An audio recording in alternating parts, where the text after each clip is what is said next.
Hey, ladies and gentlemen, welcome to the Paleo Research Group. And I believe this is our second time debuting to everybody.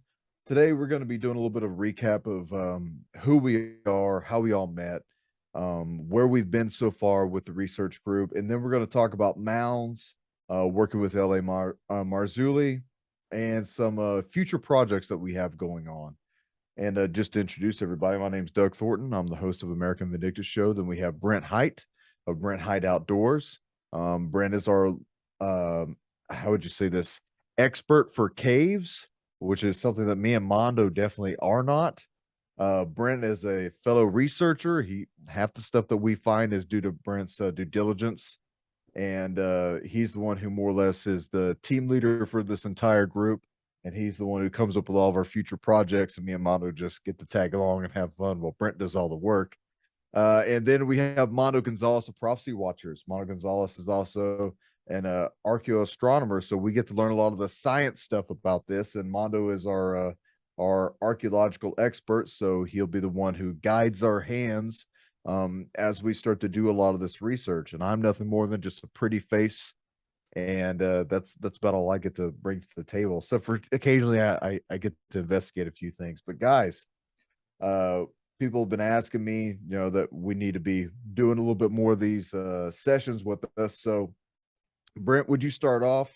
How'd you get involved with all this type of stuff? This type of, how would you say, research? Why are you geared to get into caves and crazy tight places and get on top of mounds like you're about to in the freezing cold weather? What drives you for this? Well, this all started when I was very young. I was fortunate enough to being exposed to an Indian burial ground when I was young. My grandfather had a farm, and every year when they disc the fields, um, artifacts would surface, and we would go out there and pick them up. I was probably 4 years old. First time I went out in the field, I would go with my dad and my grandfather on a Saturday. And matter of fact, when I was that young, I didn't even realize what we were picking up. I know that we would get them home and lay them on the table. And in my mind, I thought they were old Christmas tree ornaments because these arrowheads look like little Christmas trees to me. So that's the beginning of where I started in on stuff like this. I Later on in life, I started researching more about mounds, and I've always been a believer of the Bible, and started reading stuff in the Bible that went along with some of the stuff that I was reading in archaeology. And I got tuned into a man named Chuck Missler. After listening to him, I looked for more people like him, doing research on the internet, and I run across Steve Quayle, Tom Horn, L.A. Marzulli, Timothy Alberino, and eventually went to a conference on this. I realized that there was conferences held on these topics, and I went to a conference, went to another conference, and then actually ended up meeting you two guys at a conference in Nashville. So it started at a really young age. I had an interest in the ancient past, archaeology, mounds, caves, and it's taken us to where we are now, taken me to where I am now anyway. All right, well, thanks for sharing that. Mondo, we got to hear your story, man. What's going on? Well, let's see. I have two angles. One of them certainly is the Bible. That's been my life since I was 18 years old. Love studying culture. I did my undergrad in Jewish culture and learning the culture of the Bible, the Near East. And then when I went to graduate school, I was like, hey, I want to learn the languages. So I took a degree in languages and loved archaeology because I knew archaeology provides, again, it's history. It provides a window into the past, especially in the Middle East. So you begin to learn a variety of some of the principles that of archaeology that go everywhere.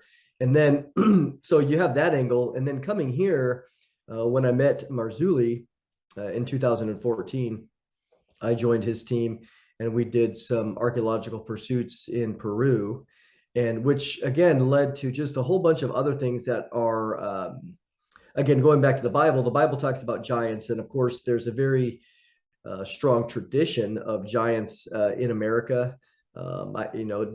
Especially, not certainly in the conventional American modern archaeological paradigm, but it's interesting that when you go back to some of the early archaeologists, Squire Davis being one of them, it was crystal clear that they understood the mounds as being built by an ancient prehistoric race that predated the modern Native Americans.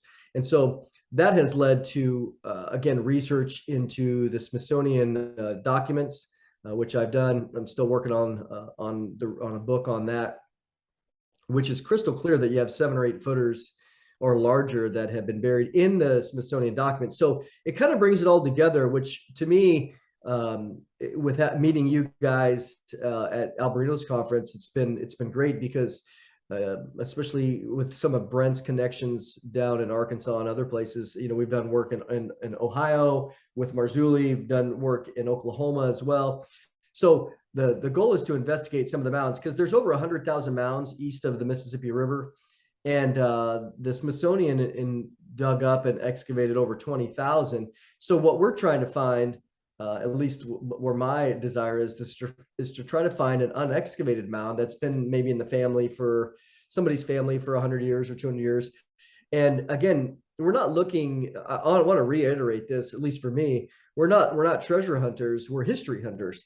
And so for us, we're not looking even to take anything, we're looking to document, because again, there's such a modern lie against having any of that. Again, there's this modern paradigm that nope, all the mounds were built by the modern Native Americans, the First Nation peoples, who deny it. They're like, well, we didn't. Oh, we did. That's not what our history tells us.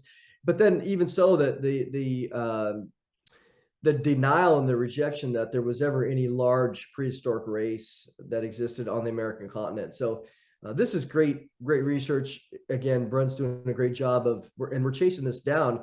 As both of you know, archaeology is not about getting a home run every time. You got to do through the process of elimination, which is a very scientific endeavor. So that's where I come into the play.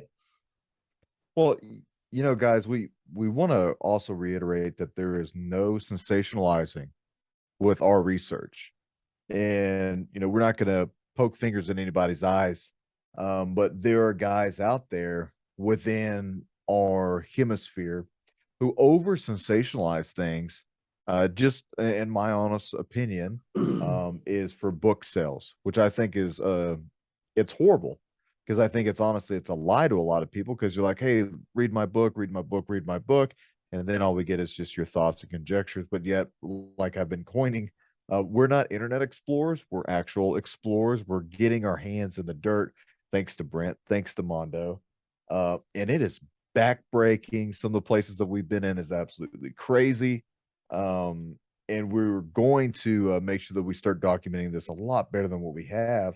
But one more thing I want you to hit, Mondo. You have a problem with the Smithsonian.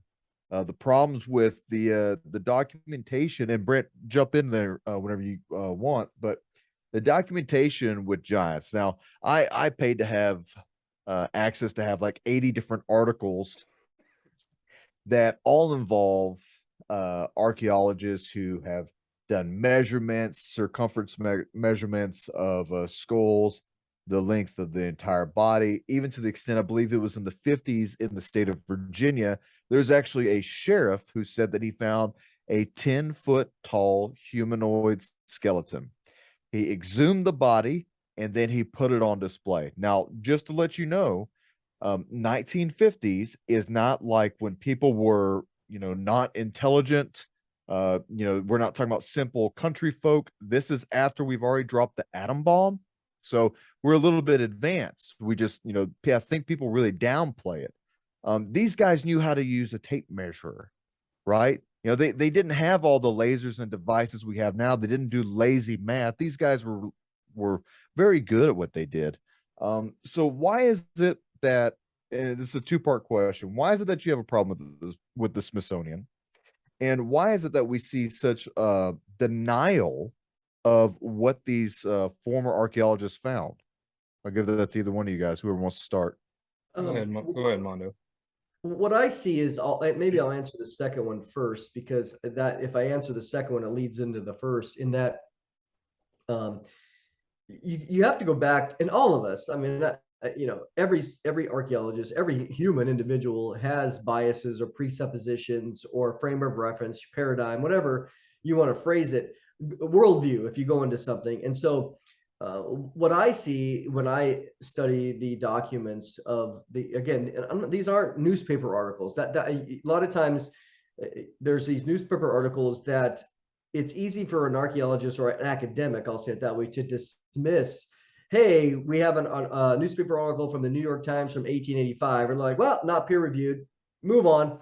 And so it doesn't matter. You could show them 1,000 and they would just, in maybe an academic snobbery, and maybe there's some wisdom in the sense of not allowing those things to contribute, because you don't know what's going on and who's reporting it, what were the credentials of the reporter, blah, blah, blah. So I understand that, but oftentimes they just throw those in the category of anecdotal. But what you do see in what I've been doing is you see a definite shift between the early writings of the Smithsonian in their field reports, which is what I've been doing, and anybody else can do this. You go back to Squire and Davis, they published their report right around 1849, where they excavated, and they did excavate, and they reported on many of the mounds in the Mississippi Valley. So that's their book, Monuments in the Mississippi Valley, again, well known, accepted by the official board of regents of the Smithsonian. And so they talk about this prehistoric race, and then it builds and builds and builds and all the way. But when enter John Wesley Powell, 1879, becomes the director of the Ethnology Bureau. And so you think, okay, well, what's so big about that? Well, what's big about it is, again, as we know, an individual can have a great amount of influence. And so for him, he was absolutely a Darwinian. He was a follower of Charles Lyell, the uniformitarian geologist. So he took in, his approach was, there is no greater race than us. We are, because I'm a follower of evolution, it did shape him, no matter what people say. It shaped his thinking, and therefore he began to shape, as anybody does, when you have a boss who has a very specific paradigm. After 1879, you see a reduction in some of the transparency in the field reports as it relates to giants, because it was pretty much squashed. And then you fast forward into the 20th century, and there's a gentleman by the name of Herder Lika. He's got a very hard name to pronounce, where he was an ardent evolutionist to the nth degree. And what John Wesley Powell did, he put on steroids. So then you have this paradigm, this set. Nothing is to be discussed, and then you have it solidified, I would say even codified in doctrine, that there was no prehistoric race, there were no giants of any kind, and that has been the standard paradigm for the last now 100 years. So when you go talk to modern archaeology, they look at it as conspiracy. If you ask them how much have they done any of their own research, many of them have not. So that's why I have a problem with it, is because there's a suppression or censorship of some of the original documentation. And that's what my goal is simply to not even make any interpretations or commentary, but simply to document and share it. So that's why I have an issue with the Smithsonian, because what we see today in modern science, oftentimes, and we see this not only in archaeology, but in astronomy, the latest James Webb images are causing a havoc amongst modern cosmologists, because it's challenging the paradigm of the Big Bang, that the farther you go back in time, the more immature galaxies and other astronomical items are, but they're finding these galaxies as being extremely mature. And they're like, well, that doesn't fit. So they're struggling. And so they come up with other mechanisms. So they come up with dark matter. They come up with dark energy that's never been absolutely verified, but they create these things because they simply don't want to change their models. And so that's the frustrating part, is science actually is not real science as much anymore. I'm not saying I'm painting very broad brush. So that's why I have a problem with it. And I think it comes down to whether we are going to follow the data. As you mentioned, we're going to follow the data no matter what. We're not here. Science isn't wrong to have a hypothesis, but when the data violates your hypothesis or contradicts it, then you need to change your hypothesis. Brent, you got anything you want to add to that? Yeah, it seems like people, when I say people, people in the academic world and archaeology world are almost to the point they're afraid to go against the paradigm that's been set. And so people keep coming up with new ideas to cover up what the truth is, it seems to me. Like Mondo says, I want to look at the data, I want to see the artifacts, I want to see the real stuff and make a determination. I like to go back to the oldest sources that I can find, just like what Mondo was talking about back before about 1850. You've got a different story than you do after that. And it's because the paradigm had changed. It's because a new idea had come into place and there were some people in power that wanted to push this idea. So I like to go back to the oldest historical documents I can find and or actually dig up evidence myself. And I agree wholeheartedly with what Mondo is saying. Let me just say this, that this is why we're here to do what we're doing, because we recognize that that there are those that are out there that are open-minded still. And even if we went out and, our goal is to excavate mounds and to find a 8 or 9 footer on our own and then leave it in the ground, have a measuring tape there, document it all. Now, let's be honest. I mean, we're out to provide data for those that are open-minded, but do we believe that even if we documented it perfectly, that it would be accepted by modern academia? No. I don't. No. They would say that we planted it, that we created it, that we sensationalized, that we didn't know how to use a ruler, sort of contamination, whatever. And so even if you walked in there and said, hey, this is what we found, I think Brent planted a seed there, which I want to just expand on for a minute, is that we got to remember that at the end of the day, there's 2 things that are at stake, at least. One is reputation, and that goes along with position or power, authority that you have in your particular academic environment. The other one is money. So most academics or researchers today, scholars in that world, they're very comfortable. And so it's not worth for them to go out on a limb for their reputation to say, hey, I'll come out and look at this, and I'll go public and say, hey, everybody, the evidence is here. I saw the giant, I dug it up.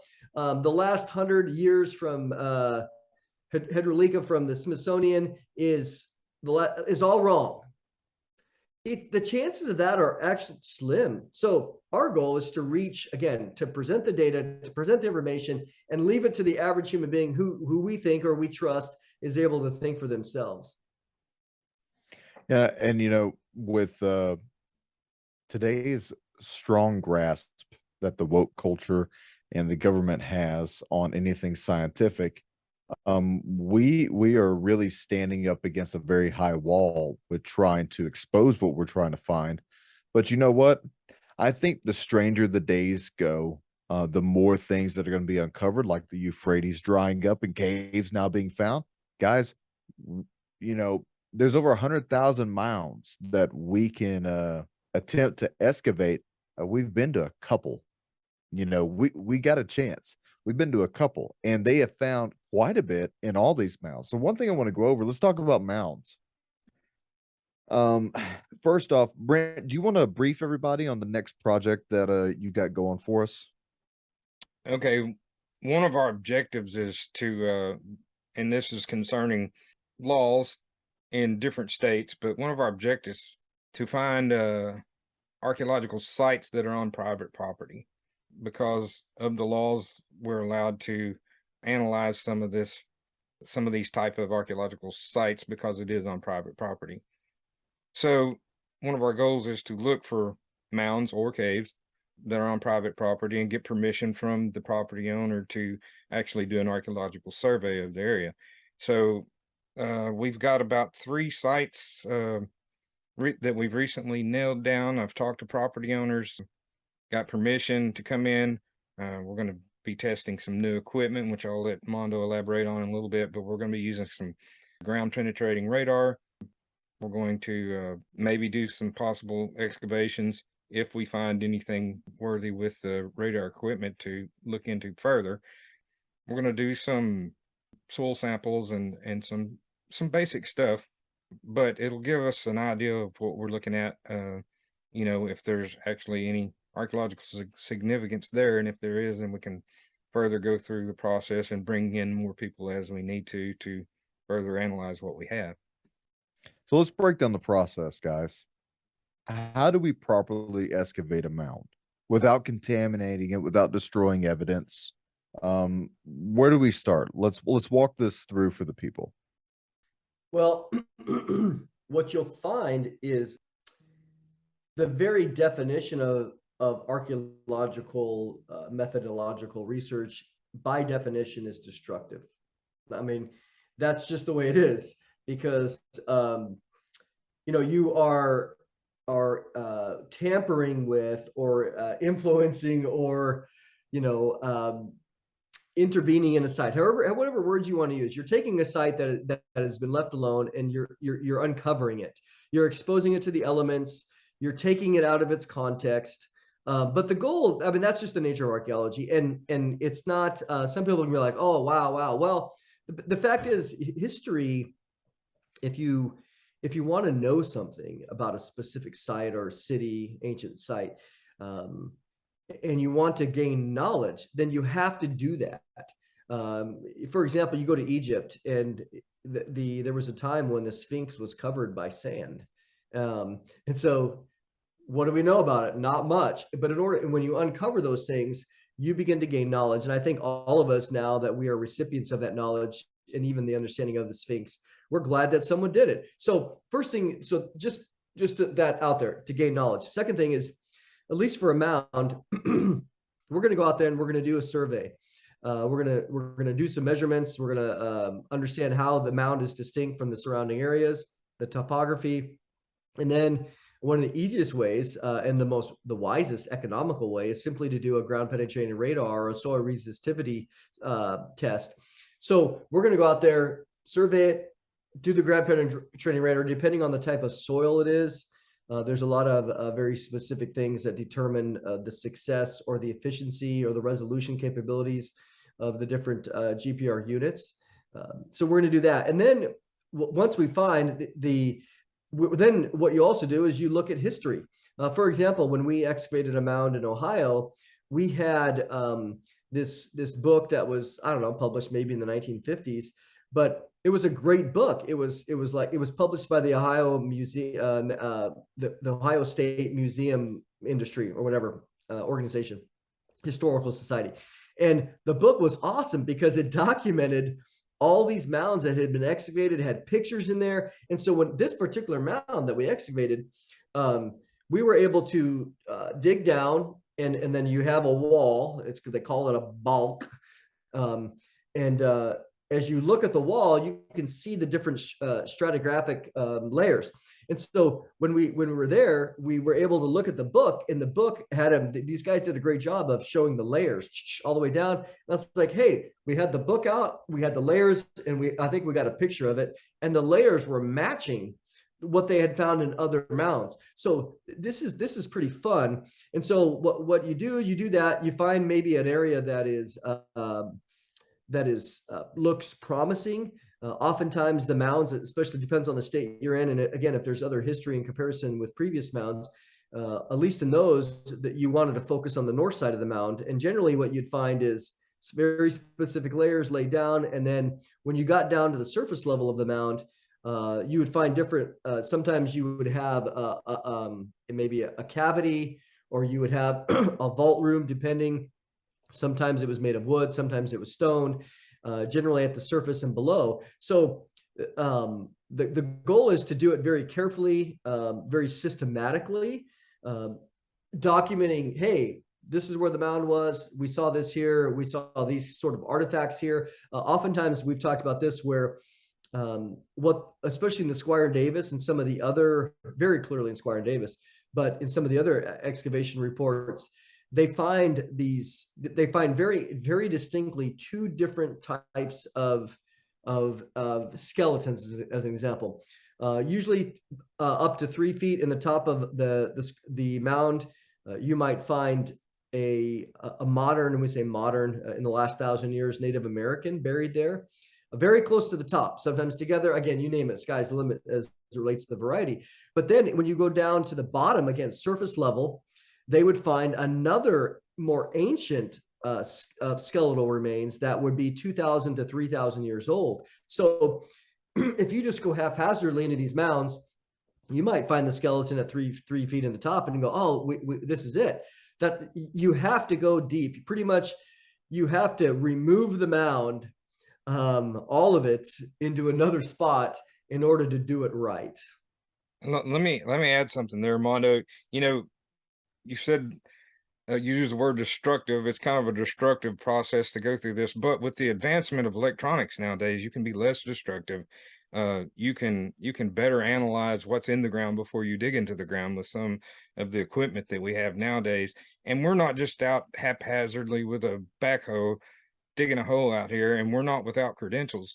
You know, the three of us make up the Paleo researcher group, and Mondo is an archaeologist. But besides that, here in Arkansas, when we work, we also have not on our team, but can be part of our team, you know, if we call them. We have a state geologist, we have a state archaeologist that's on call.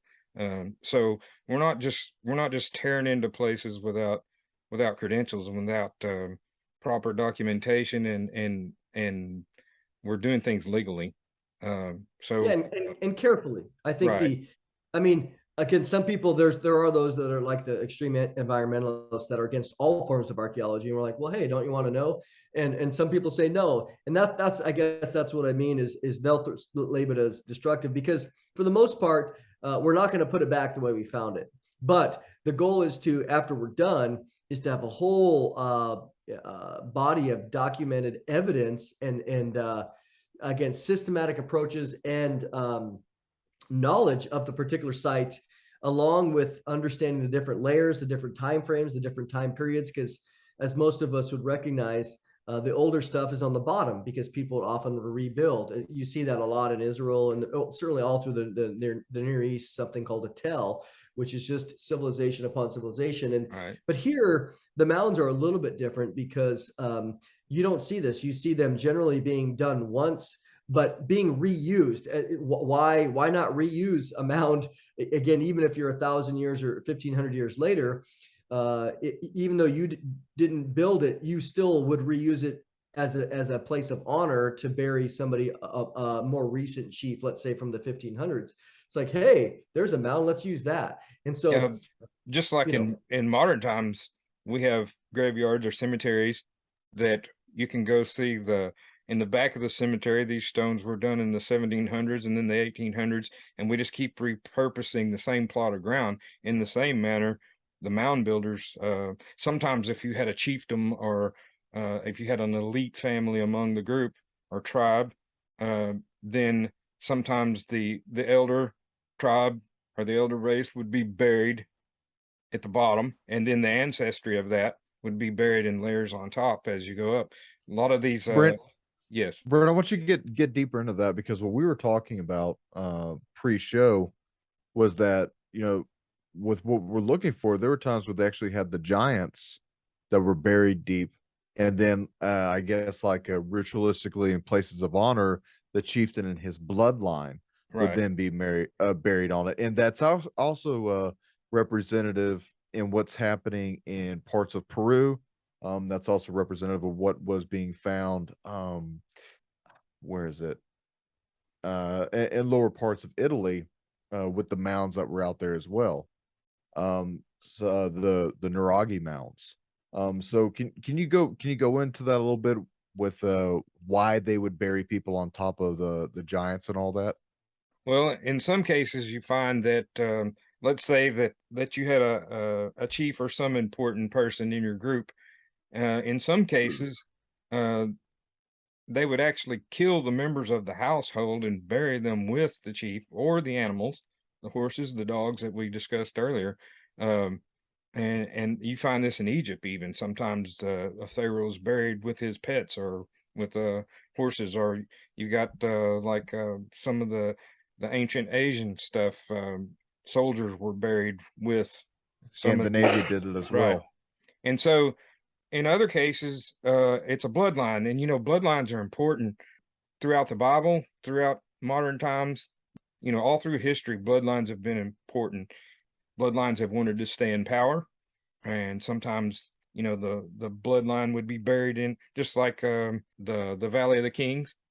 There was a specific place where the pharaohs were buried, and so in the same sense, here in North America and South America, there were specific places that were sacred on up to, I'm going to say I'm going to talk about the pre-Native American race, because the Native Americans that we actually have on our team have talked about there was another race here before them. There's evidence that you find in older documents that show that there were. A lot of the natives will tell us that the original mound builders were another race of people, maybe even Europeans. So all throughout history, people had places of honor, places of burial. Bloodlines were buried in the same place. Sometimes the workman or the kin was buried in the same place with the most important person in the group. So these burial places, I think you have other places that are common burials. I know that on my grandfather's farm, I think it was a common burial place. There are some greater mounds, which I took you guys to on our first expedition to Arkansas, and I believe still firmly that that was the center of a place much like Cahokia. And I believe that those mounds, if we go back and do some GPR testing on them, we will find something under there. I think that was probably some of the elite that were buried there. And then off to the sides, on either side of that property, there's places where you find skeletal remains that I think are more common people. So with what we're finding, the artifacts, one of the reasons why we're using a technology like tri-field meter and some other sensitive meters, we're trying to find magnetic anomalies. Sometimes we actually have the last site that we went to, the Toltec Mounds, we were actually having a little bit of a radio frequency and magnetic anomalies, which is strange because we went completely sanitized. We turned all phones off, and we were still finding anomalies. And I say that it's anomalous. I'm not going to say it's spirits. I'm not going to say it's ghost hunting. We're just there to document data. It's one of the things that we actually had quite a long conversation about wanting to make sure that people understand we're not out there sensationalizing. We're trying to cover all grounds of data. So, I come about this looking at as kind of like a criminal investigation. So I want to get every single thing on there because in my mind, my evidence I want to be able to give to a court, and I want to be able to tell the judge and the jury, this is my case. These are my findings. You tell me what it is that we found. There's no opinions here. I think that's one thing that we've made very clear to people. We are here to literally get our hands in the dirt and to dig. And Brent, one of the things that we have discussed also is the artifacts that we've been finding. Mm-hmm. Now, is there a difference in your mind with the artifacts that the giants had compared to the artifacts that will be found with the average Paleolithic person? Larger jewelry, larger spearheads, larger knives, some advanced metallurgy, possibly. What is it that you're expecting to find when we finally find this stuff? Well, when you bring up metal, that certainly brings about another thought. Most Native Americans tell you that their ancestors didn't work with metal, but we know that there was metal taken from the mines in Michigan several hundred years ago, maybe 1,000 years ago. There's been evidence of the copper that's been mined out of the mines up around the Great Lakes. You can find it in different parts of the world. It's very identifiable because it's so pure. You can look at this material under a microscope, and you can tell where it came from. So if you find, let's say, brass or bronze or other kinds of metal, for instance, I told you guys about there was a breastplate that was found very near where I am in north central Arkansas in a field. And so when I see artifacts like that, I associate them with a different race of people other than so-called Native Americans. Also, you mentioned larger artifacts. Recently, LA and I were in the Fayetteville area, and we visited the Native American museum there. Museum of Native American History, I believe, and we discussed some ear spools that were about this big around. They were made of metal. They were some kind of ornamental jewelry that was worn, and they were found in spiral mounds, which borders Arkansas. It's in Oklahoma. And so we talked about how big of a man would you have to be in order to put these spools in your ear and carry these things around. So that would be something ornamental that you could say that doesn't lend itself to be used by a man of average size. And then also in the we went to University of Arkansas and we toured the artifact storage facility there, and we found some spearheads that were 18 inches long, maybe, obviously larger than normal, made to kill a mastodon or maybe another giant, something that would have taken a big strong man to hold this thing. It would have had a big shaft on it. We can tell by the base of the spearhead, and we show this spearhead in one of our other videos that we've put out. But it had a pretty big base on it, which is typically a lot larger than what a normal an average man's spear shaft would be. So when you find abnormalities like larger size metal, out of place jewelry, that leads you to believe that there's something else going on there than what was going on with what we know as the Native Americans. Mondo, you want to add anything to that? No, I think that's the key is what you see in a lot of the museums is relatively sanitized. And so we, when we do see these things, most of the time, like the ear spools as an example, those are put out there and whoever's putting it out there doesn't recognize the anomalous nature of it. And so even the spear tips that we saw, I mean, everything that we saw was pretty much enclosed in a box, put away. But those kind of things are often left out.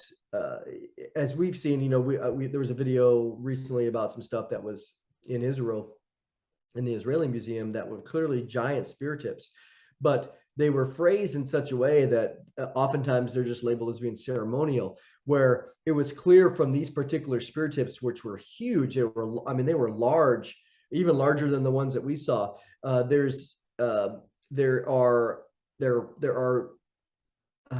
deficiencies, or there are defects in the material because of use. So these were clearly not ceremonial, put up on a wall. They were actually, it was shown that they were used in battle, and that says something. But those are the kind of things that I would say that our eyes are like, whoa, let's not just move on too fast here. And one thing we found at one of the last sites that we went to in Arkansas, the Toltec Mounds, was that most of what we saw artifacts wise were recreations and not original artifacts. Very few, if I'm correct, Brent, were even original artifacts. So I mean, like the original stuff, where you guys in LA went to, unfortunately I couldn't make it to that one, but that was the real original artifacts, and they're hidden, tucked away. You got to have gloves on. It's a very sanitized area. And the average person, unless credentialed like we are now, is not going to find it. They're not going to get their hands on it. So what do you think's the difference? Why would they not put that real stuff out on display and use all this kind of knockoff garbage? Well, for one reason, a lot of the things that we did see at Toltec were authentic. And when I say a lot of the things, I'm talking about, let's say, the projectile points. But the tools that they showed probably had to be reproduced because they were made of a material that deteriorated over time, like wood. And so, but there is some anomalies, just like in that same museum there at Toltec.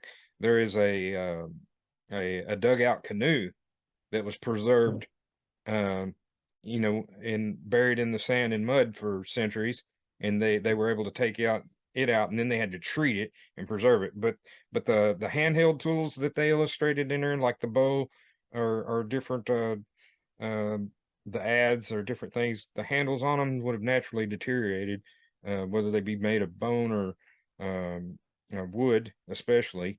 Bone lasts a lot longer than wood, but sometimes they have to recreate some of those items to illustrate what it is that they were using as a tool, and the item just deteriorated over time, so they have to make a reproduction of it. Sometimes the tip of it, let's say if it had a stone tip, the stone tip would be real, but the handle would be a reproduction.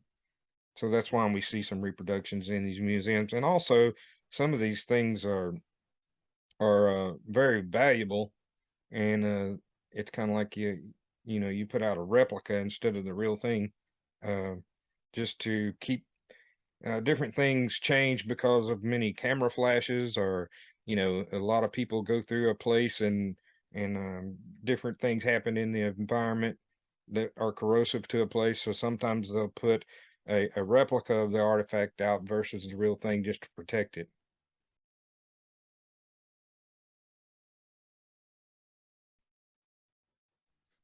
One of the things that crosses my mind is that obviously with the governments we work with, we're talking about people who want to make money. Why wouldn't they want to have a giant on display?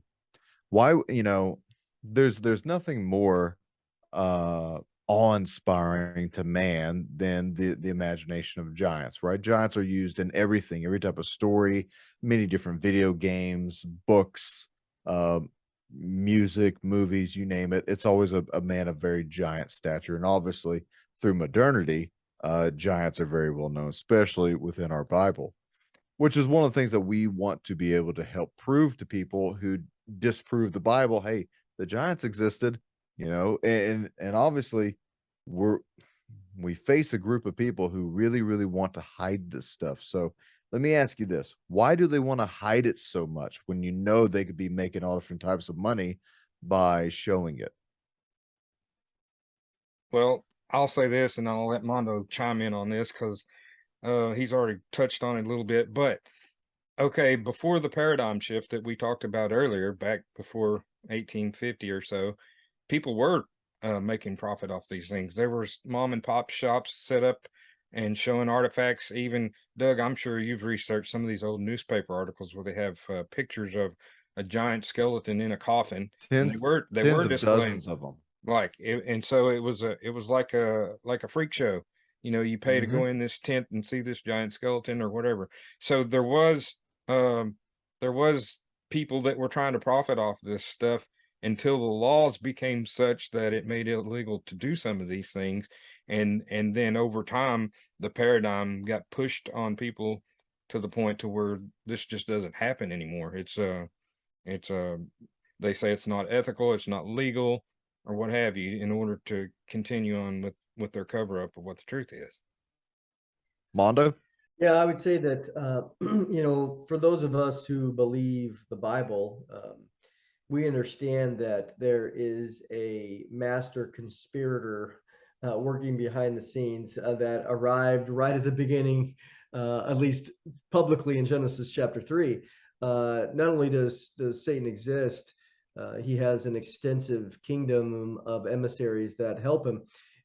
And so we recognize as well that in 1 Timothy chapter 4, verse 1, it talks about that in the latter days, many will depart from the faith and give heed to seducing spirits and doctrines of demons.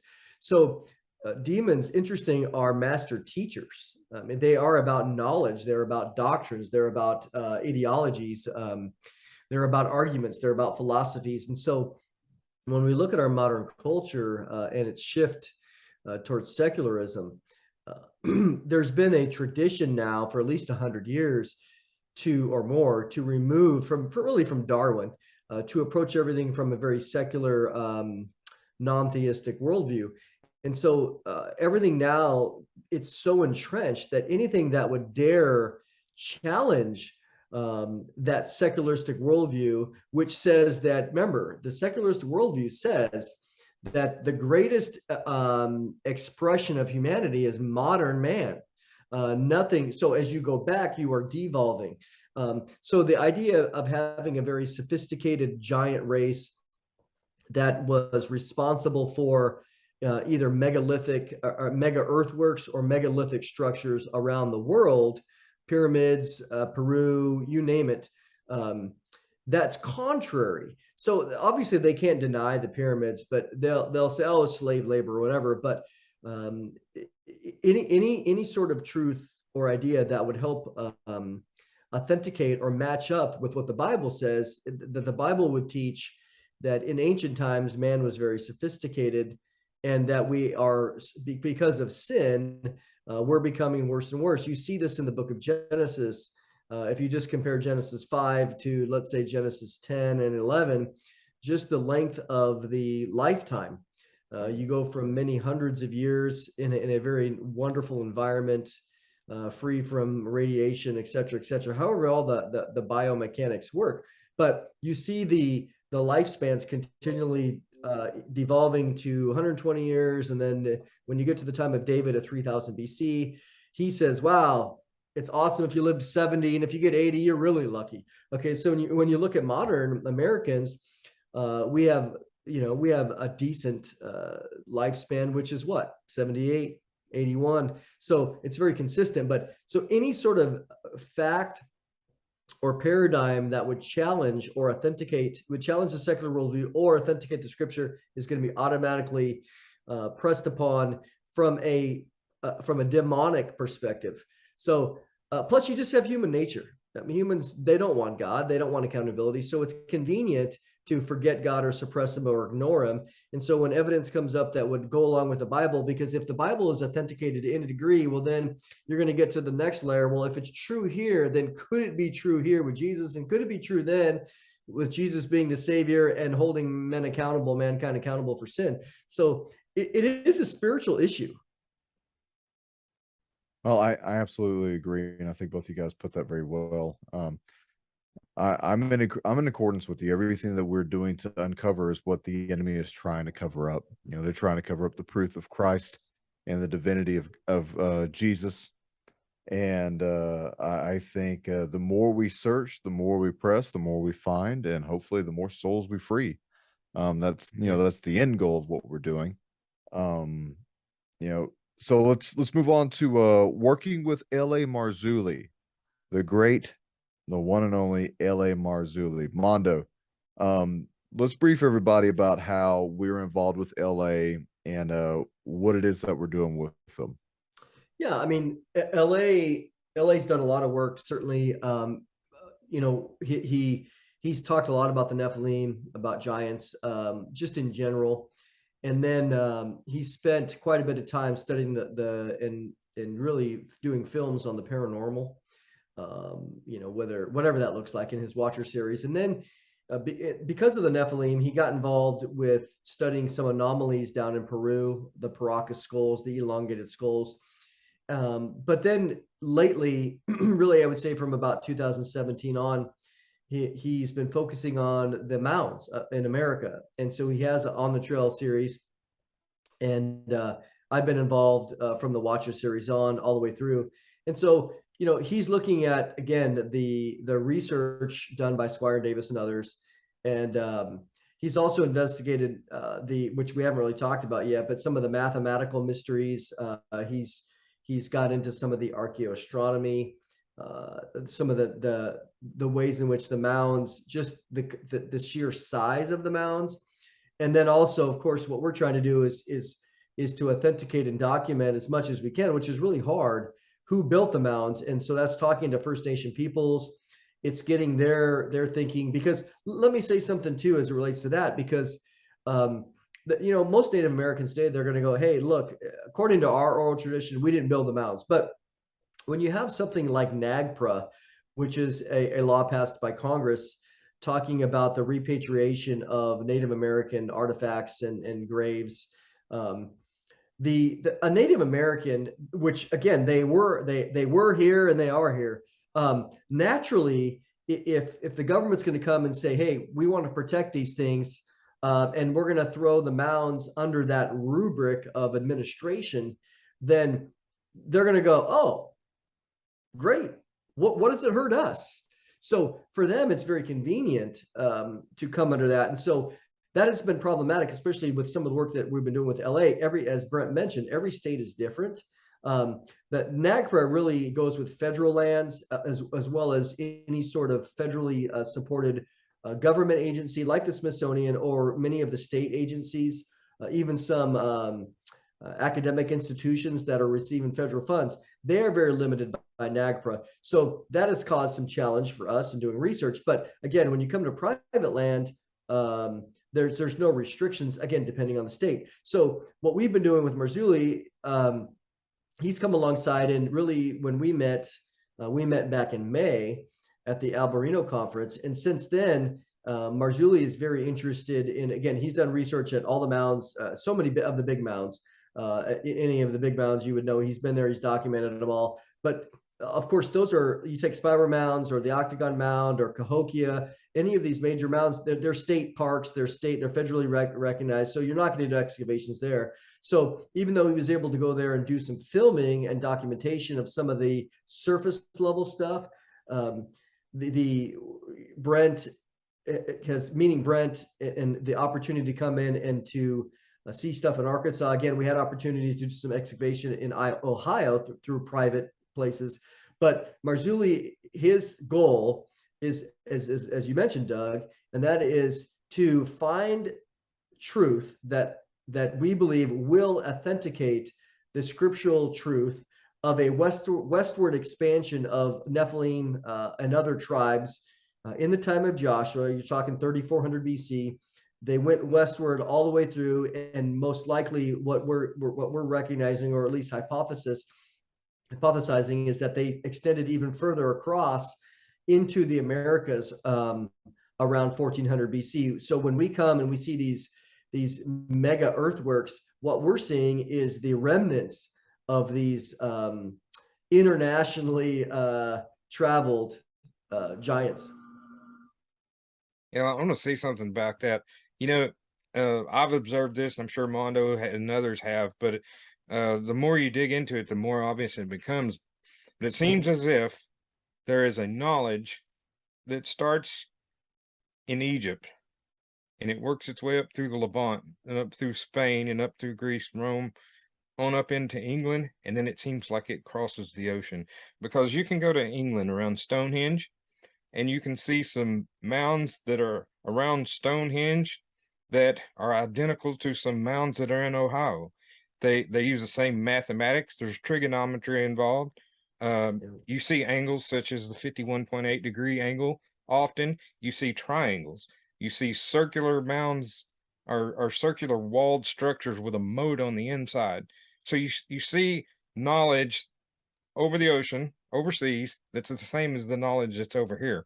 And it seems like this stuff just traveled up north, and then it took a left turn and come across the ocean, and we find it here in North and South America. So you got the same kind of knowledge. They're actually worshiping in the same way in some cases.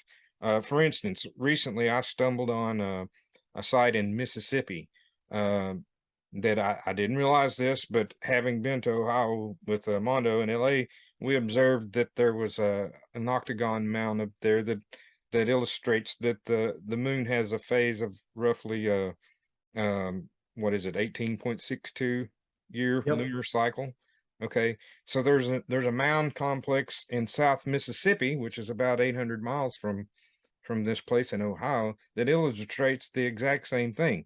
So this knowledge, whatever this knowledge is, and whatever this worship is, a lot of this is based around worship.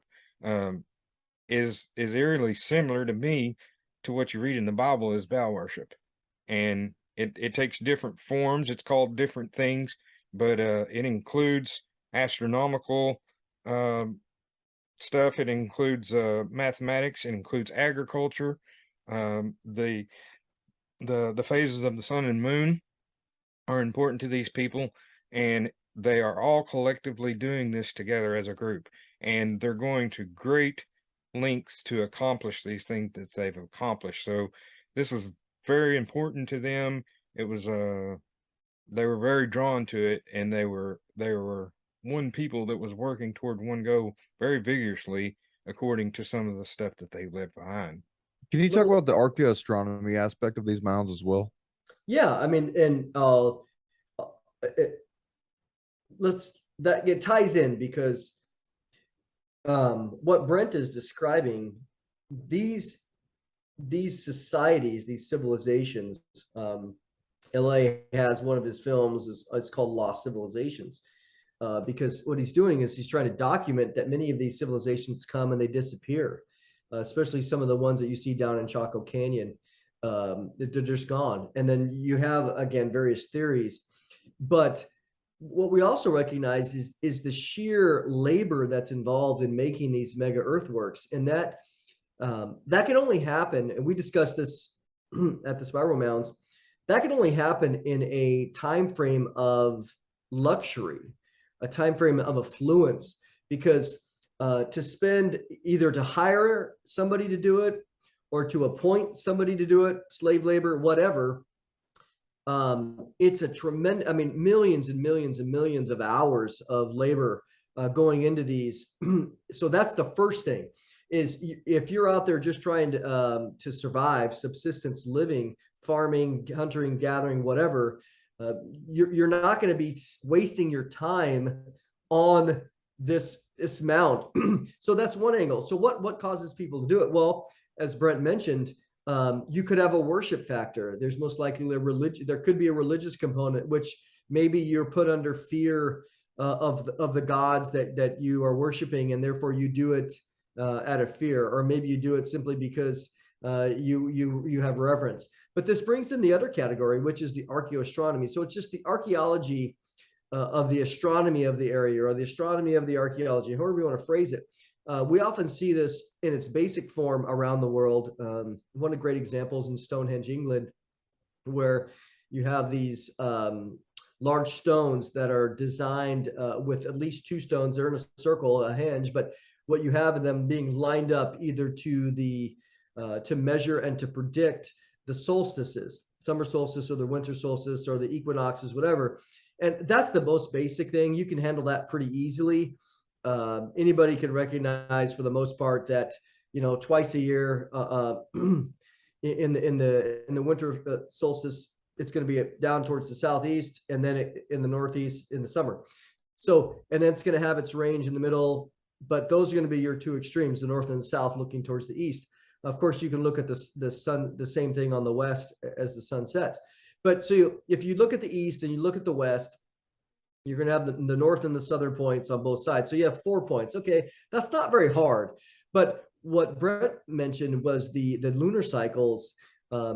These are a little bit more sophisticated. You have a similar point of reference in that the lunar orbit, it's kind of, it goes in different, it's not identical. It's not a perfect elliptical orbit or circular even around the Earth. So it goes in cycles, 8.62. So you have, going from the south, you have the same thing. They call it a lunar standstill, where it's not that the moon is standing still, but its orbit is shifting towards the south.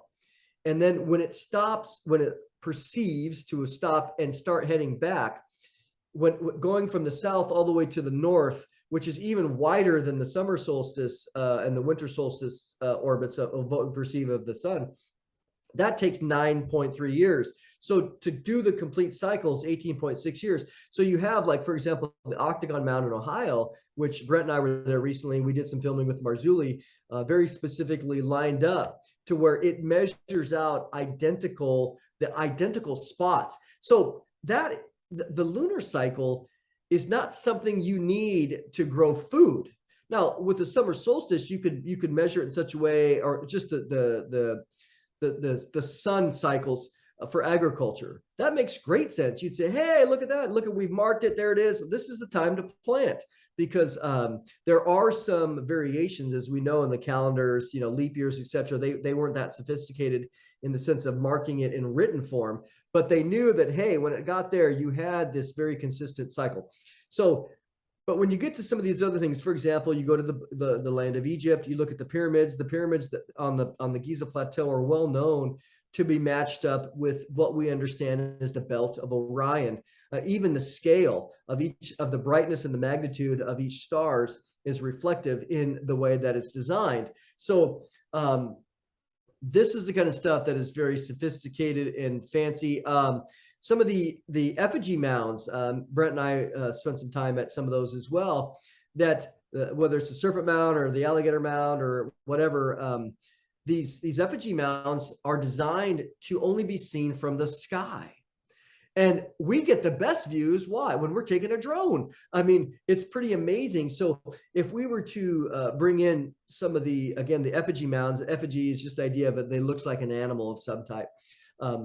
When you bring that into consideration, along with the archaeoastronomy, we come to realize that there's something interesting going on, that these are being done in such a way, either the knowledge has been given to them, or they're doing it to such a degree that who are they trying to impress? Mm-hmm.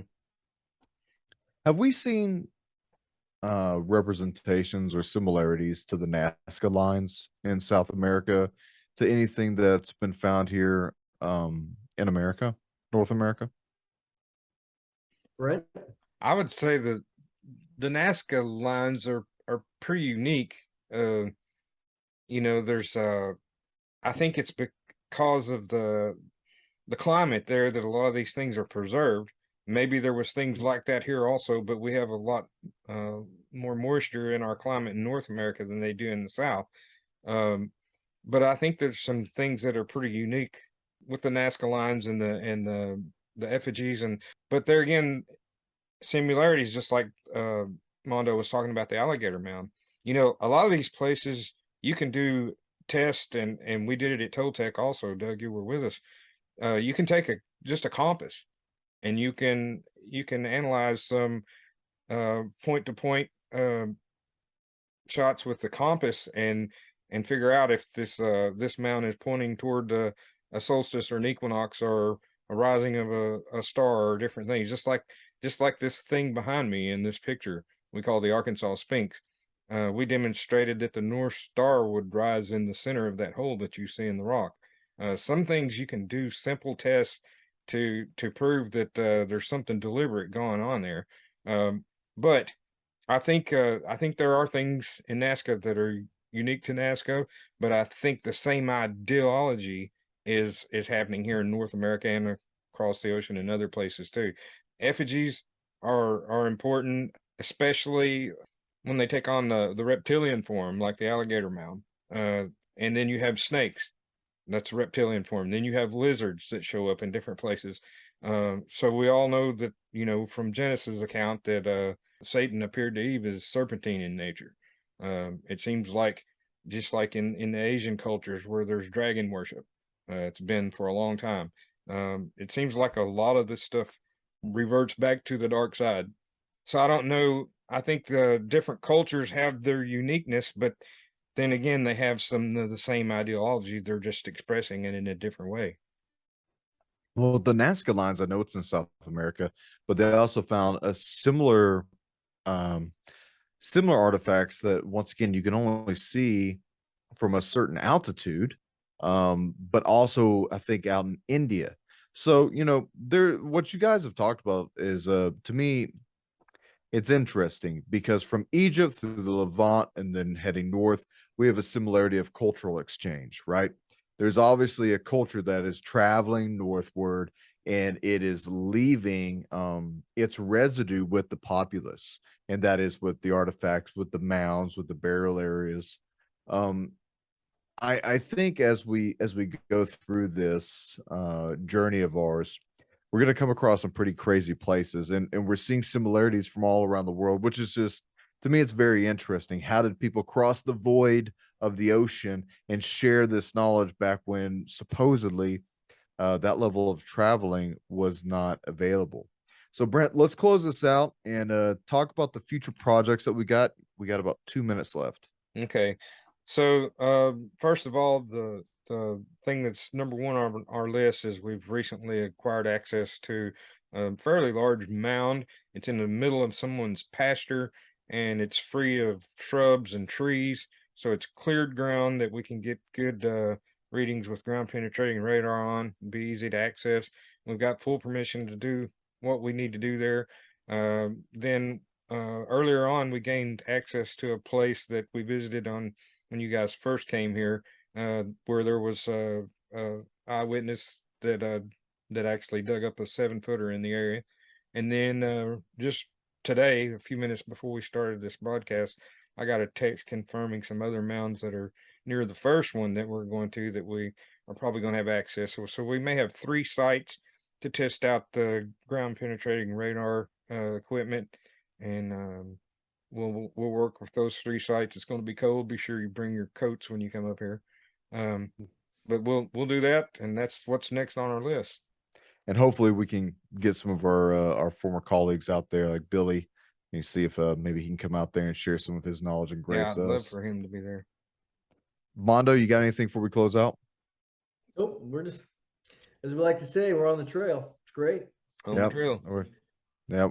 We're doing the real work. So if you want to help support us, you can either get in contact with myself or Brent Hite, Brent Hite Outdoors, or Mondo Gonzales with Prophecy Watchers. Thank you, everyone who watches. Your prayers are really needed for what we're doing. You know, we spend all of our own money coming out here and getting all this information for y'all, and hopefully also entertaining and educating and enlightening people at the same time. So if you want to help support us, get in contact with us. If you don't have a familiar way of getting in contact with us, you can shoot me an email at americanvindictashow@gmail.com. Also americanvindictashow.com will have a contact site in there. So other than that, guys, thanks for coming on.